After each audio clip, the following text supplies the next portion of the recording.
इस हाउस में मैं ये चेयर से न्याय मांगने की एक गुहार करूंगी कि पिछले 2 दिन पहले ये सदन में शून्यकाल में जब हमने अपने क्षेत्र के, अपने महाराष्ट्र के प्रश्न यहाँ पर उठाए, उस समय बोलने के बाद जैसे ही हम अपने सीट पे बैठते हैं, बैठने के बाद वैसे ही जिन पार्टी के विरोध में और जिनके पार्टी के सीएम के बारे में हमने कहा, ये हाउस हमें पूरी आज़ादी देती है, संविधान हमें हक देता है, लोगों ने चुनकर यहाँ पर भेजा है और मेरा सफ़र पिछले 9 वर्षों से दिन रात एक करके ये सदन में पहुंची हूँ।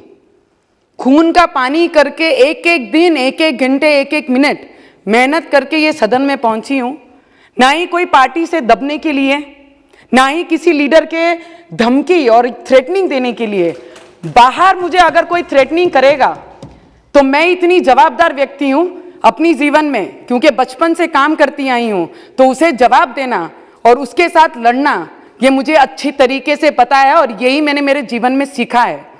पर जब आपके रहते, इस चेयर पे विराजमान रहते हुए अगर कोई व्यक्ति यहाँ से गुजरते हैं और उनका नाम, मैं आपको एक बात बताना चाहूंगी, आदरणीय बाला साहेब ठाकरे जब तक थे तब तक छत्रपति शिवाजी महाराज के विचार शिवसेना में जीवंत थे। पर जब से बाला साहेब ठाकरे नहीं है तब से शिवसेना में महिलाओं का रिस्पेक्ट खत्म हो गया है। और उस दिन, जिस दिन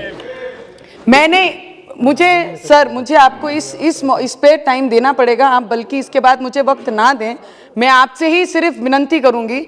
और यहाँ पर जब मैं बैठी थी, जैसे ही सभी लोग विरोध करके यहाँ से क्रॉस किए, उन्होंने सीधे मुझे थ्रेटन किया कि अब तुम्हारी बारी है, जेल में तुम्हें डालेंगे। हम जब मेंबर यहाँ पर बैठते हैं तो बहुत जूनियर हूं मैं, 2 सालों में 1 वर्ष मेरा सिर्फ कोरोना में गया। बहुत कुछ सीखने और लोगों की जिम्मेदारी निभाने के लिए मैं यहाँ पे आती हूँ।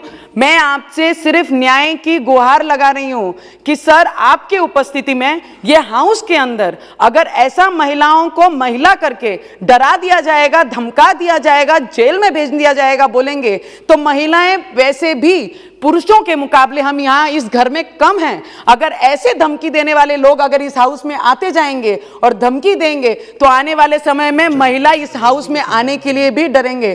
तो मैं आपसे विनती करती हूँ कि इस पे एक्शन लेना चाहिए। उन्हें कल भी दादा बोलती थी, आज भी दादा बोलती हूँ और कल भी बोलूंगी। उनका उम्र का रिस्पेक्ट मैं करूंगी, पर जब उनके टीवी पे इंटरव्यू, सर लास्ट 1 मिनट, जब उनके इंटरव्यू मैंने सुने तो उन्होंने कहा जब भी वो उद्धव साहब के बारे में बात करती हैं तो उनकी जो बॉडी लैंग्वेज है वो तिरस्कारी है।